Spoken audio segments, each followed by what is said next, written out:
शंकर भगवान ने मेरे को श्राप दिया। श्राप देने का अर्थ श्रुतियों की जो नीतियां हैं कि जो अपराध करे उसको दंड मिलना चाहिए, और दंड का स्वरूप श्राप। तो श्राप दे दिया, और गुरु जी की साधुता को देख के फिर जो है वरदान दे दिया। तो श्रुतियों की नीति की तो रक्षा होगी, बोले श्राप दे दिया, और बोले श्राप के संग वरदान भी दे दिया। बोले ये क्या हुआ, ये वरदान क्यों दे दिया?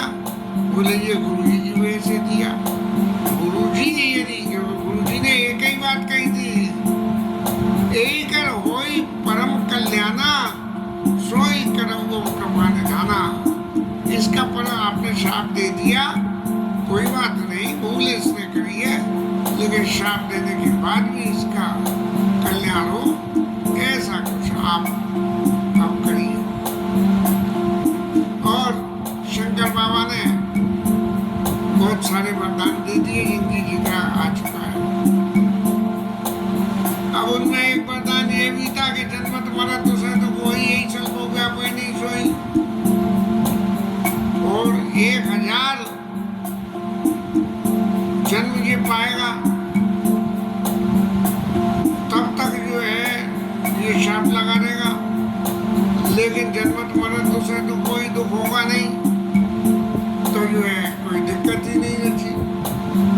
अब जब दिक्कत नहीं बची तब क्या, अब तो भुसुंडी महाराज राम जी की भक्ति में, शंकर जी की भक्ति में मन लगा हुआ था।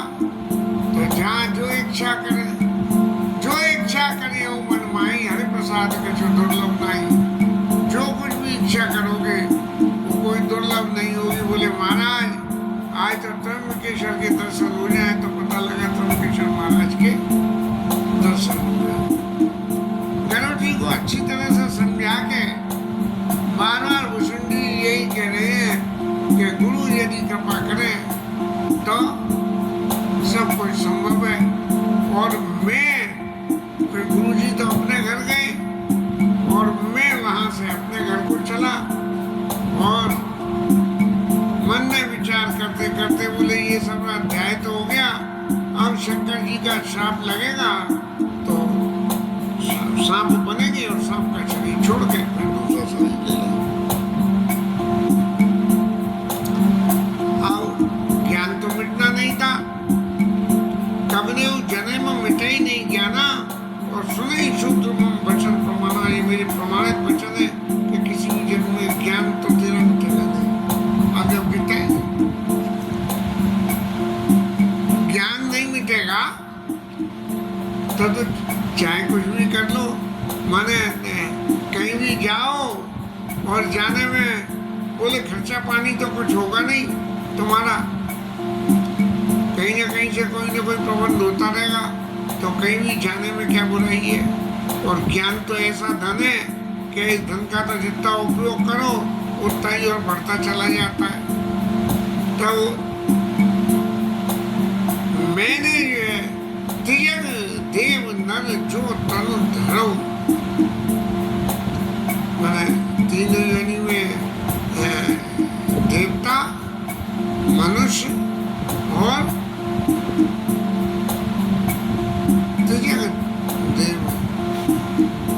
तियक में शायद फिर बाद बाकी पशु आ गए, क्या पशु पक्षी भी आ गए।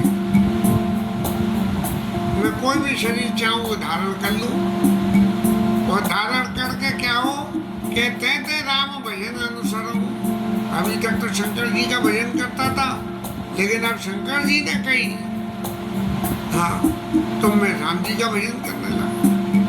और राम जी के भजन का अनुसरण करूं, सीता राम राम राम सीता राम राम राम सीता राम राम राम सीता राम, बस सीता राम सीता राम सीता राम सीता राम सीता राम सीता राम। लेकिन जब कभी भी ध्यान ये करने बैठू कि एक चूल मोय बिसर न खाऊं, गुरु कर कोमल शील स्वभाव। शरीर मेरा तो बदल गया, गुरु जी की कथा वहीं रुक गई। गुरु जी को शंकर जी के परम भक्त थे, इसलिए शंकर जी ने निश्चित रूप से उन्हें भी कोई न कोई आशीर्वाद ऐसा दिया ही होगा। मेरी पद भगति दे प्रभु, अपनी भक्ति दो। शंकर जी की जो भक्ति करेगा उसे तो प्रत्यक्ष मोक्ष मिलेगा। तो गुरु जी को तो मिल गया मोक्ष, और मैं शरीर पे शरीर, पुराने कपड़े उतार कर नए कपड़े बदलने की तरह से मैं ऐसा खेल करता रहा। लेकिन मुझे हमेशा हर जन्म कवनेऊ जन्म मिटई नहीं ज्ञाना, सुने शूद्रमम वचन प्रवाना। इतने शरीर जो भी तुम धारण करोगे उसमें मैंने पहले क्या किया क्या नहीं किया ये कुछ मिटेगा। अब महाराज मैं तो जो कुछ चाहता था वो तो चाहता ही था, लेकिन चरम देह दुज के में पाई। अब की से इस बार मैंने जो है एक ब्राह्मण का शरीर धारण किया, और ब्राह्मण का शरीर देवताओं को भी दुर्लभ है। ब्राह्मण शरीर में जब पैदा हुआ तो मेरे पिताजी ने मुझे पढ़ाया, सांसारिक नियमों को पढ़ाया, और चरम दे के में पाई सुर दुर्लभ पुराण श्रुति गाई। और फिर उसमें क्या करता था, खेलत ताऊ बालकन मीला, करो सकल रघुनायक लीला। बालकों के संग में मैं जो है वो राम लीला करता था कि तुम राम बन जाओ मैं लक्ष्मण बन जाऊं। ऐसे जो है सिर्फ राम जी और राम जी और राम जी का ध्यान करता। पिताजी ने पढ़ाया संसार की नीतियों को, लेकिन समझाऊं गुनाऊं, समझाऊं सुनाऊं गुनाऊं नहीं भावा। मेरे मन को वो जरा भी अच्छा नहीं लगता था। मैं सुनता था, समझता था, लेकिन राम जी की भक्ति के अलावा संसारिक ज्ञान मेरे को बिल्कुल अच्छा नहीं लगता था। और मन ते सकल वासना भागी, केवल राम चरण लय लागी। मन में एक ही वासना रह गई कि भगवान के चरणों की प्राप्ति हो, भगवान के चरणों के मुझे दर्शन। भगवान के चरणों के दर्शन के अलावा इससे ज्यादा तो और कुछ होता नहीं है। कहो कगेश अस कवन अभागी, करी सेव सुरधेनु त्यागी। प्रेम मगन मोय कछु न सुहाई, और हारेऊ पिता पढ़ाई पढ़ाई। संसार की ज्ञान को जो है पिताजी पढ़ाते पढ़ाते हार गए, लेकिन मैंने कुछ भी उसमें नहीं सीखा। अब समय आया महाराज कि पिताजी कालवश हो गए, और मैं जो है घर को छोड़ के और भजन के लिए मन में चला गया। अब वन में जाके भजन करोगे तो क्या मिलेगा? घर गृहस्थी संसार की सीख तो मिलेगी नहीं, और घर गृहस्थी संसार की जब सीख नहीं मिलेगी तो कौन मिलेंगे? बोले मुनीश्वर मिलेंगे। और मुनि जो है भगवान की भक्ति के बारे में बातचीत करेंगे। केवल राम भगत मन लागी, कि मेरे को जो है सिर्फ भगवान की भक्ति करनी है और दूसरा कोई काम करना नहीं है। आप किसी ऋषि मुनि के आश्रम में जाओ, दंडवत लगाओ, तो हम पूछेंगे ही महाराज किस काम से आए, तो एक ही बात, क्या पूजाओ तिनहि राम गुण गा, कहो सुनो हर्षित गगना। ऋषियों को राम जी के गुणों को सुनना चाहूँ, और वो राम जी के गुण सुना मैं, और सुन के मैं बड़ा खुश हूँ। भगवान के गुणों को सुनते सुनते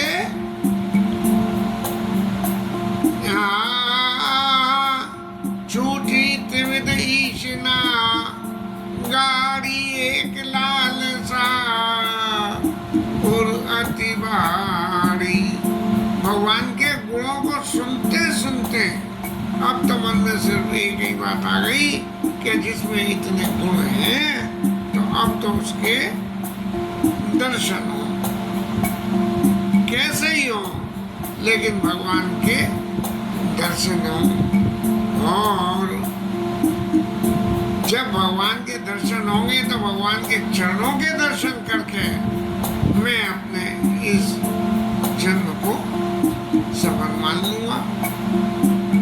तो लिहाजा भगवान के चरणों के दर्शन का प्रयास करने के लिए मैंने क्या करा, बोले हर कोई चाहे जब शरीर बदल लो और बदल के फिर कहीं जाओ, पशु पक्षियों में जाओ, मुनीश्वरों में जाओ, मनुष्य में जाओ और सबके पास जा जाके एक ही बात पूछो कि भगवान राम के दर्शन प्रभु कैसे होंगे, ये रास्ता बता दो। अब ऋषि क्या कहे, ऋषि ये कहते हैं कि ईश्वर सर्वभूतमय अहई, इस पूरे संसार में सब जगह ईश्वर है और ये आपकी विद्या बुद्धि आपकी मति के ऊपर है कि आप उनमें ईश्वर के दर्शन कर पाते हो या नहीं। इसलिए अब जब लोग ये कहे भाई सब में ईश्वर के दर्शन है, यदि ईश्वर के दर्शन सब में मेरे को हो जाए तो फिर ये शरीर बदलने की जरूरत ही नहीं पड़ेगी मुझे। लेकिन दर्शन हो कैसे, मेरी विद्या बुद्धि तो इतनी तेज हुई नहीं कि ईश्वर सर्वभूत में अहाई।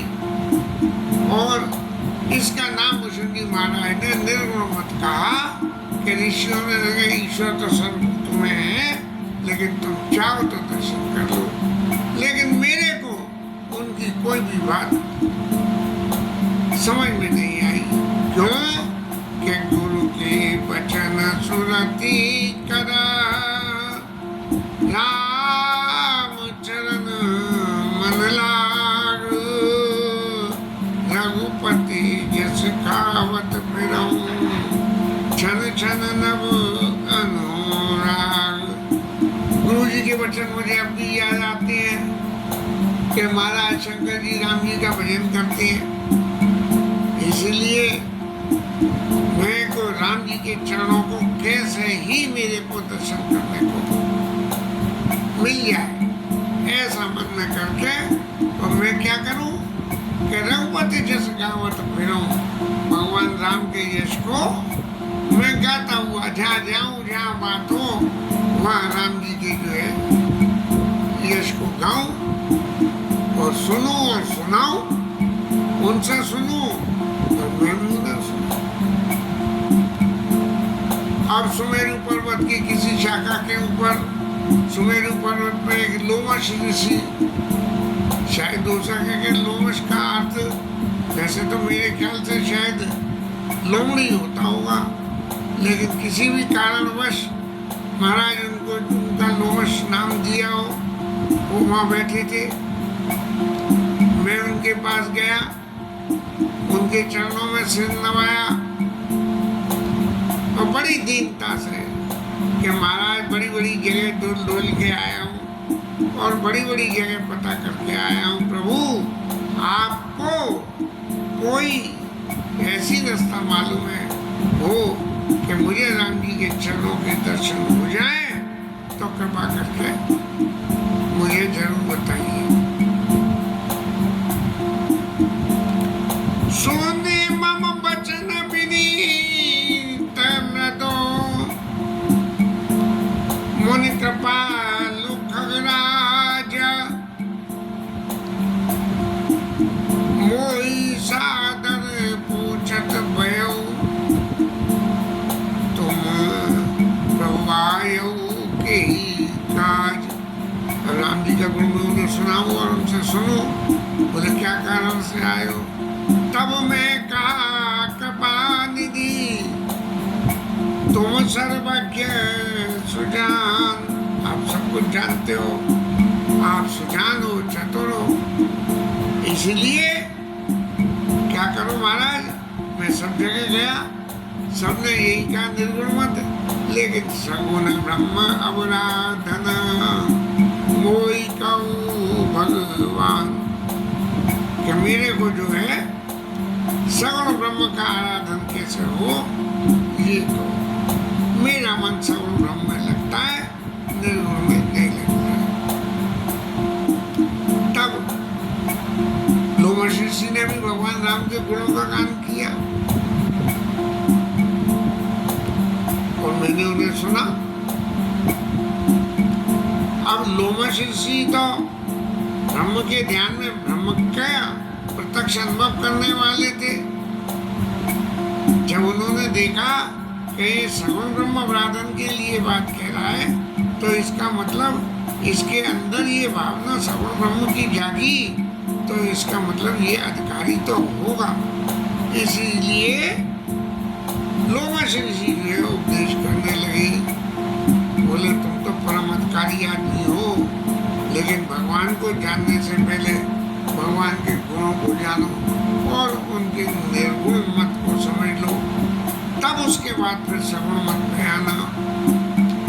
लागे करन ब्रह्म उपदेशा, आज अद्वैत अगुण हृदयसा, कि ब्रह्म को पहले समझो, ब्रह्म क्या है, आज है,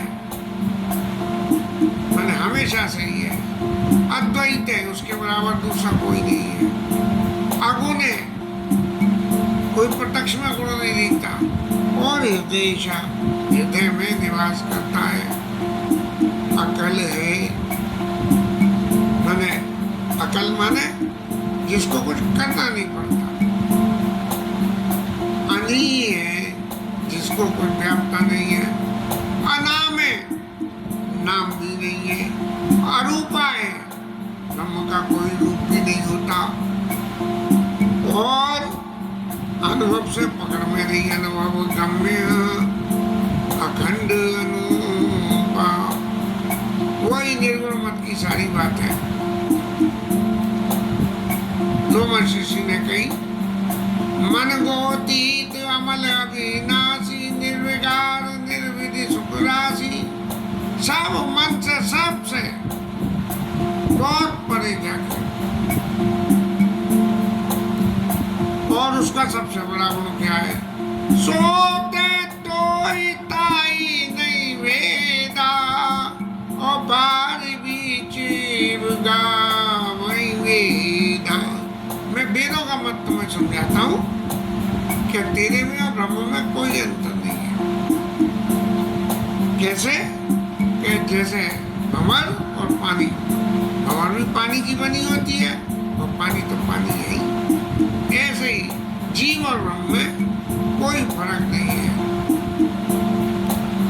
अब जब उन्होंने ये कही कि जीव और ब्रह्म में कोई फर्क नहीं है, सोई मेरा दिमाग फिर गया कि मैं तो पूछ रहा हूँ सगुण उपदेश की, और महाराज ये भी चल दिए निर्गुण उपदेश पे। फिर जो है उन्होंने बहुत तरह से मुझे समझाया कि सगुण के पीछे भागने से कोई नतीजा नहीं निकलेगा, क्योंकि सगुण के पीछे भागने के लिए बहुत सारा यत्न करना पड़ेगा, और सारा समय उस यत्न में ही चला जाएगा, और सगुण ब्रह्म के दर्शन हो नहीं हो। निर्गुण मत अत्यंत सुलभ है, भगवान के स्वरूप का ध्यान करो, और ध्यान करके उनका भजन करो। फिर मैंने फिर उनके चरणों में सिर नवाया और कहा कि सगुण ब्रह्म अवराधन मोह कहूँ भगवान, मेरे को सगुण ब्रह्म आराधने का तरीका बताओ। सोई उपदेश करो कर दाया, और निज नैनन देखो रघुराया। मुझे अब ऐसा उपदेश करो कि मैं अपने लौकिक नेत्रों से भगवान राम के दर्शन करूं, ऐसा उपदेश करो। और महाराज जब मैं दर्शन कर लूंगा तब मैं जो है आपके निर्गुण उपदेश को तब सुनूंगा। आप आप कह रहे हो पहले निर्गुण उपदेश सुन लो, नहीं, मेरे को पहले सगुण उपदेश सुनाओ और फिर मैं निर्गुण उपदेश को सुनूंगा। अब इसी तो बार बार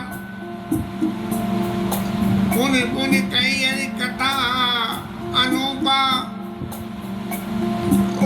खंड सगुण मत अगुण निरूपा। लोमा ऋषि ने सगुण मत का खंडन किया कि देखो सगुण रूप में भगवान जो लीला करते हैं उनसे पार्वती मैया तक को मोह हो गया, ब्रह्मा जी को मोह हो गया। इसलिए यदि तुमने सगुण रूप के दर्शन कर भी दिए तो तुम्हें भी मोह हो जाएगा। अब सुधी तो तुम्हें सुंदी महाराज को थी कि कैसे भगवान के स्वरूप के दर्शन करे थे और कैसे बाण चला था, मेरे पीछे पीछे भगवान का हाथ चला था। तो इसलिए तो मैंने ये कहा कि प्रभु निर्गुण मत में कुछ नहीं रखा है, निर्गुण में तो ध्यान लगाओ और चित्त में ध्यान लगा रहे हो, लेकिन मन दूसरा कहीं और भग जाता है, तो इसलिए वहाँ मन नहीं लगता है। अब वो तो निर्गुण मत को कहते रहे और मैं सगुण को कहता। अब मैं उनके हर उत्तर का जवाब दूं तब जो है लोमश ऋषि को प्रकट हो गया। और भुजुंडी महाराज समझा के कह रहे हैं, सुने प्रभु बहुत अवज्ञा किए, उपज क्रोध ज्ञान के ही। जो ज्ञानी लोग हैं उनके भी हृदय में क्रोध पैदा हो जाता है, यद्यपि वो ज्ञानी है और ज्ञान का मतलब है वो क्रोध को जानते हैं, लेकिन फिर भी पैदा हो जाता है। जैसे कि अति संघर्षण जो कर कोई, प्रगट अग्नि चंदन ते हुई। अत्यंत रगड़ा लगाओ चंदन की लकड़ियों को लेके और रगड़े जाओ। पहले तो अग्नि प्रज्वलित करने के लिए यज्ञ मन के लिए दो ऊपर नीचे करनी लकड़ी और बीच में एक मंथन कास्ट, और उसको आचार्य लोग जोर जोर से घुमाते थे, वो गर्म होकर जलने लगती थी। तो अत्यंत भले ही चंदन कितना ही ठंडा होता हो, लेकिन अति संघर्षण होगा तो उसमें भी अग्नि प्रकट हो जाएगी। तब लोमश ऋषि को थोड़ा क्रोध तो आना ही था कि भाई जब मेरी बात नहीं सुननी तो मेरे पास आए क्यों आप महाराज? जब मेरी कोई बात नहीं है, आप इतने ही ज्ञानी हो सगुण ब्रह्म के बारे में और इतना सब कुछ जानते हो, तो महाराज आप मेरे पास आए काहे को? तब क्रोध से कहने लगे कि मेरे पास आने की क्या जरूरत थी, क्या मन में आए वहां जाओ और जाके सुनो। तब मैंने मन में विचार करने लगा कि क्रोध की द्वैत बुद्धि बिनु और द्वैत की बिनु अज्ञान और माया बस परिच्छन्न जड़ जीव की इस समान। मेरे मन में एक ही बात आ गई। क्या आ गई? अरे ये कह रहे कि सोते तो ही ताई नहीं वेदा बार बीची में गावे वेदा। अरे ये कैसे हो सकता है? ये जीव तो माया के वशीभूत होता है। क्यों? कि भगवान खुद कहते हैं कि मैंने जीव को माया के वशीभूत कर दिया और उसके बाद वो जैसा कर्म करता है उसको वैसे ही उसके कर्मों का फल मिलता है और फिर वो इस संसार में घूमता फिरता रहता है। ऐसी बात जो मेरी विद्या बुद्धि में बैठी हुई थी, तो मैंने इस बात को याद करके ये कहने लगा कि भैया जो आदमी क्रोध कर रहा है, और क्रोध कैसे होगा? क्रोध की द्वैत बुद्धि बिनु, द्वैत माने दो, तो ये दो है, ईश्वर जीव और ब्रह्म दो अलग अलग है। जब ये दोनों अलग अलग हैं तो द्वैत के बिनु अज्ञान, यद्यपि एक है, लेकिन जब तक अज्ञान नहीं होगा तब तक द्वैत पता, द्वैत ही दिखेंगे, दो ही दिखेंगे।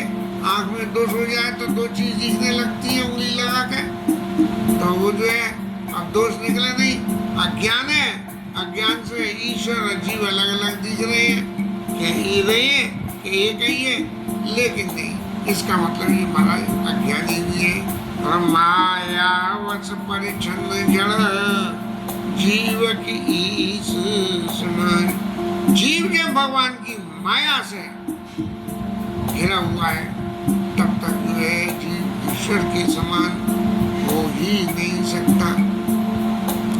इस तरह से महाराज कुशुंडी महाराज अपने मन में अनुमान कर रहे हैं, और अनुमान करते करते लोमशिषि के सामने बैठे हुए। अभी अनुमान की बातें तो बहुत सारी और हैं, इस प्रसंग को कल ले लेंगे। आज कुछ गोविंद ने बड़ी कृपा करी कि लुढ़क गए, लेकिन ऐसी कोनी के बल गिरे बाएं हाथ को कि टेक ही वो जगह, नहीं तो इधर उधर कहीं टिक जाते तो पता लगा जुड़ी जुलाई हड्डी भी टूट जाती। लेकिन गोविंद की बड़ी कृपा है, और उसी कृपा के अनुभव को करते हुए कथा या विश्राम दे रहे। कुशुंडी महाराज की कथा लोमशिषि के पास, और अनिल कुमार की कथा भद्राचार्य जी महाराज के पास बहुत कुछ मिलती जुलती हुई है। बिना किसी संत का निरादर करे हुए, बिना किसी संत का निरादर करे हुए अति सूक्ष्म रूप में कल उस कथा को ठाकुर जी के सामने समावेश करने का मन है। देखिए क्या होता है। हरि नाम कीर्तन।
हनुमान की जय, उमापति महादेव की जय, श्रीराज धरण की जय, श्री राधा रानी की जय जय